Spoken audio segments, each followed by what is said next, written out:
வணக்கம். இந்த பதிவு நம்மளுக்கு தான். தற்குறியாக்கப்பட்ட தமிழக மக்கள் நமக்காக தான் இந்த பதிவு. எப்போ தற்குறியாக்கப்பட்டோம்? திராவிட கட்சிகளால் தற்குறியாக்கப்பட்ட தமிழக மக்கள் நமக்கான பதிவு தான் இது. இப்போது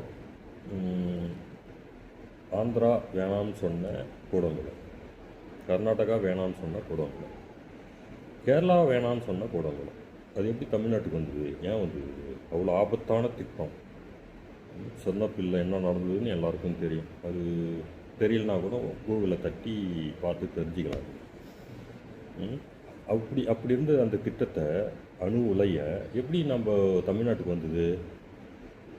அதுக்கப்புறம் சென்னையில் இருக்க வெல்பாக்கம் அணுமின் நிலையம் எப்படி வந்தது? திராவிடத்தால் தற்குறியாக்கப்பட்டோம் அப்போவே.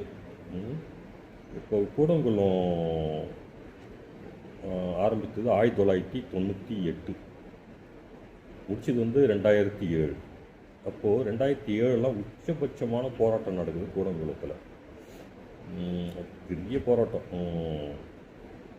அது எப்படி மழுங்கடிக்கப்பட்டது? அப்போ தமிழகத்தில் கரண்ட்டு தட்டுப்பாடு அதிகம். 7 மணி நேரம், 8 மணி நேரம், 12 மணி நேரம் இப்படிலாம் கரண்ட்டு தட்டுப்பாடு. அப்போது ஏன் அது மாதிரி ஏற்படுத்தினாங்க? ஜனங்களை நெருக்கடிக்கு உள்ளாக்குனாங்க. அவனே கூடங்குளத்தை திறந்து எனக்கு கரண்ட்டு கொடுறா அப்படின்ற சொல்கிற ஒரு இதுக்கு தள்ளினாங்க. அதுதான் கார்ப்பரேட் சிந்தனை. அது நகர்த்தியது யார்? திராவிட கட்சிகள். அப்போ ஆட்சியில் திமுக. ஆற்காடு வீராசாமி அவருக்கு தெரியாதா கரண்ட்டு ஷார்ட்டேஜ் ஆகுது, வருஷம் உங்களுக்கு இன்க்ரீஸ் ஆகுது, நம்ம பர்ச்சேஸ் பண்ணணும்னு தெரியாதா? தெரியும். தெரிஞ்சு அவங்கள அந்த நெருக்கடிக்கு உள்ளாக்குனாங்க. ஏன்னா கூடங்குளத்தை திறந்து ஆகணும் தமிழ்நாட்டில். அதுக்கு திராவிட கட்சிகள் தான் துணை நிற்கும்.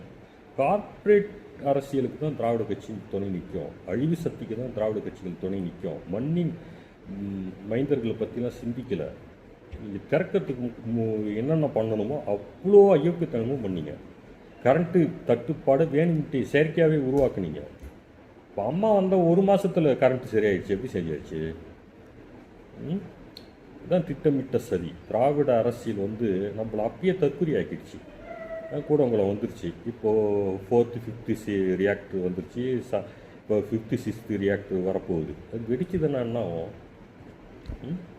1000 வருஷத்துக்கு உள்ளே போக முடியாது அங்கே. அது நாம் அப்பயே தற்குறியாக்கப்பட்டு அந்த திட்டம் நம்மளுக்கு தமிழ்நாட்டுக்கு வந்துருச்சு. யார் தற்குறின்னு நீங்களே முடிவு பண்ணிங்க பார்ப்போம். திராவிட என்ன நம்மளுக்கு பண்ணிச்சு நீங்களே முடிவு பண்ணுங்கள். நன்றி, வணக்கம்.